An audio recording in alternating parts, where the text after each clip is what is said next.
Hello and welcome to Reporters, France 24 special reports filmed around the world.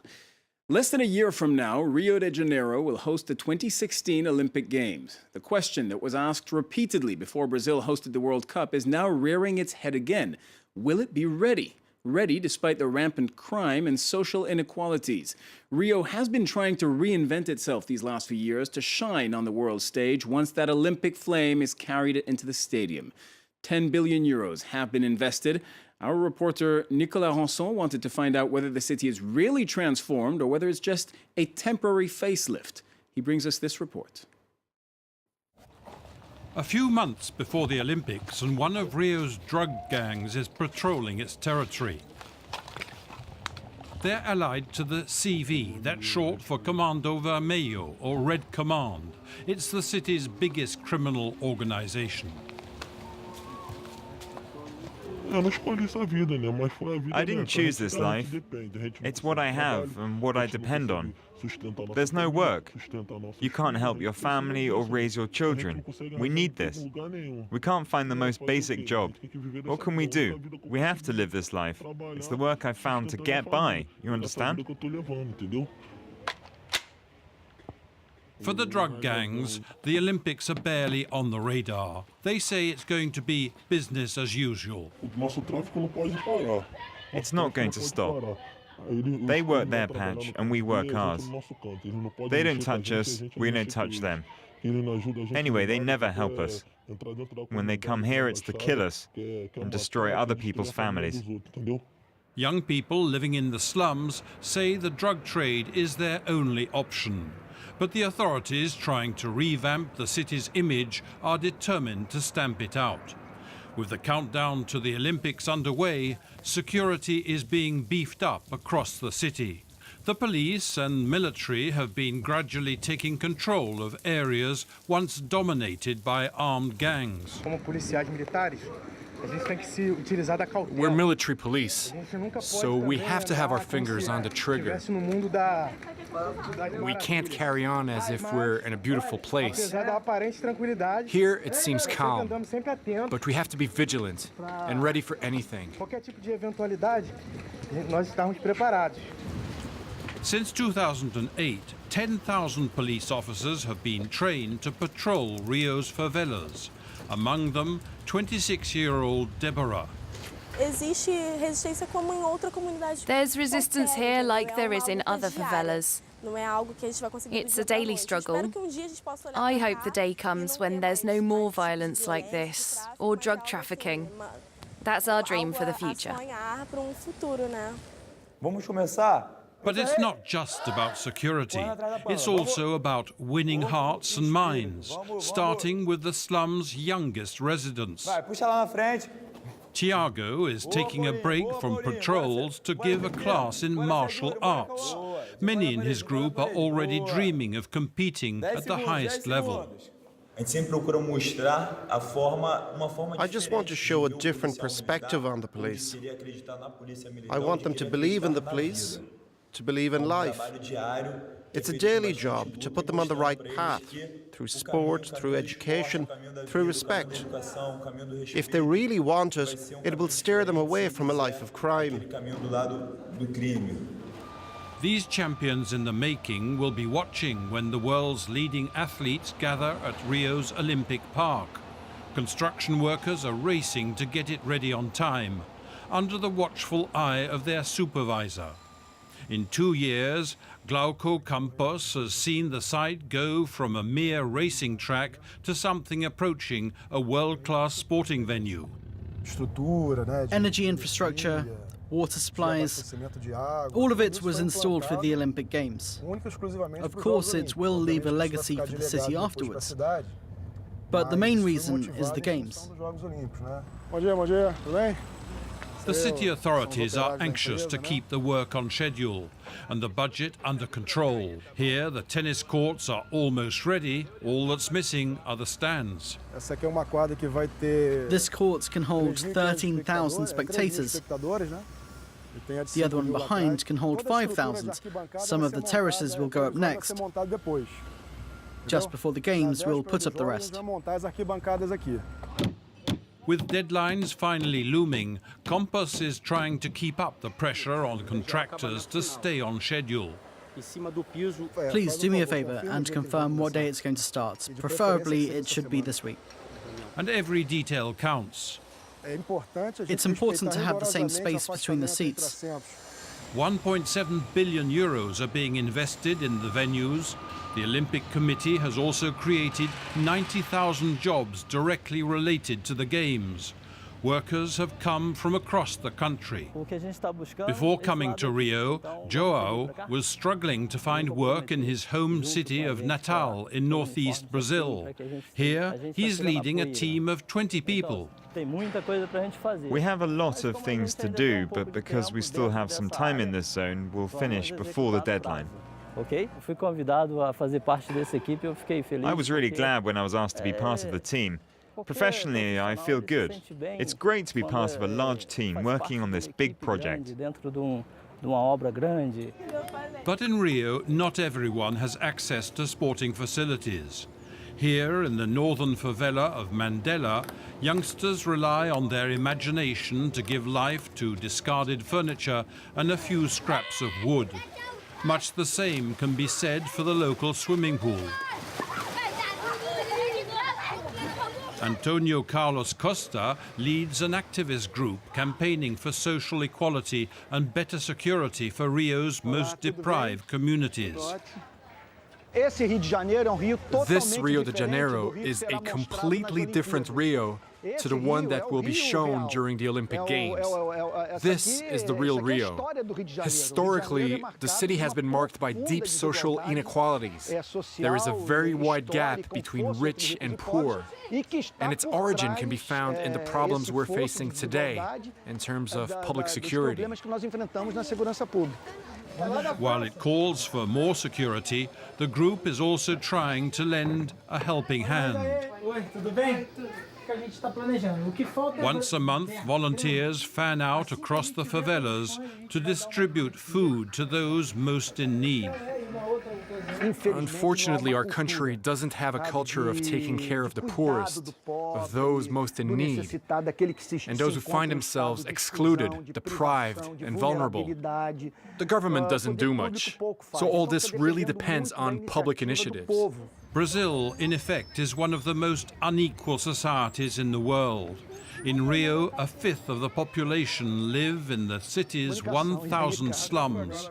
Here in Mandela, Costa is a familiar face to many residents for whom violence is a part of their daily lives.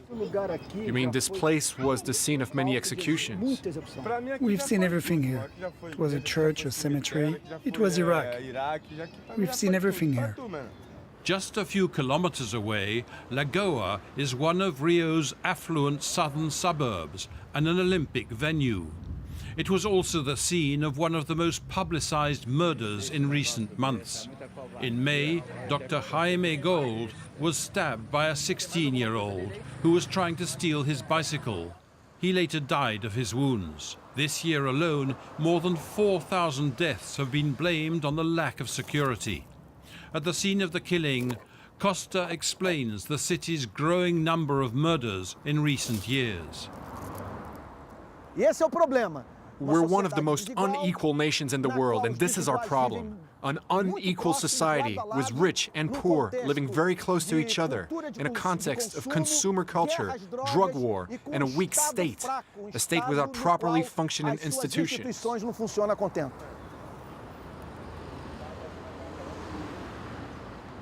But Rio's mayor, Eduardo Paes, is not a man to be deterred. He sees the Games as a golden opportunity to change the city for the better. If the Olympics can change a place, it's reality.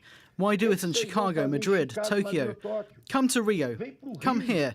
Because we've got so many problems, and the Games can inspire the necessary changes for the city. If the Games are about overcoming obstacles, beating records, winning medals, and confronting challenges, Rio de Janeiro is suited to holding the Olympics. It's not yet clear what social impact the Games will have on Rio, but their physical effect on the city is already undeniable. Urban renewal projects are transforming parts of the commercial centre under the eagle eye of the head of Rio's Architects Association. This square has been renovated as part of a project to transform the abandoned port area. There was a big elevated railway that used to dominate the space here. It was the ring road. The highway is gone and is being replaced with green public spaces. In all, 24 infrastructure projects worth nearly €10 million are underway. They include a tram line, metro stations and a museum. But even after several years of construction, there's still a lot of work to do. We need to take control of the city so there's no more inequality, to reduce the gap between rich and poor. A division that's plain to see next to some of Rio's wealthiest neighborhoods. Joao, meanwhile, has finished his day's work at the Olympic Park and is at home with his wife. He lives far from the city's prestige building projects. Não foi uma escolha, mas uma necessidade devido ao trabalho que aqui a gente encontra. I came here for the work, not out of choice. Here, things are easier. Tanto o trabalho como whether it's work or this house, which we built. Aqui nesse longo desses anos. There may be more work in Rio, but this first-time father has no illusions. The situation needs to change so there's more culture, more education and social projects. There are a lot of things we need for a better life. We're missing out on a lot. Falta muito. Joao worries about the future. Once the excitement over the Olympics fades, Brazil will have to come to terms with long-term economic pain. But Rio de Janeiro is changing, and Pedro da Luz believes the outlook for the city is positive. A perspectiva para todo mundo fica pouco mais difícil, porque nós temos The feeling is that everyone should be tightening their belts. todas as obras. We have less than a year to finish everything, while the state has less and less to spend. Nós temos aí problema, né? That's a problem. But I'm hopeful that it will be resolved. Everything will be ready for a great Olympics. Few doubt Rio's ability to put on a memorable and safe Olympics. It's what comes next that is causing concern. What chances of better security for all? So Antonio and his team of activists are stepping up their campaign for peace in this troubled city.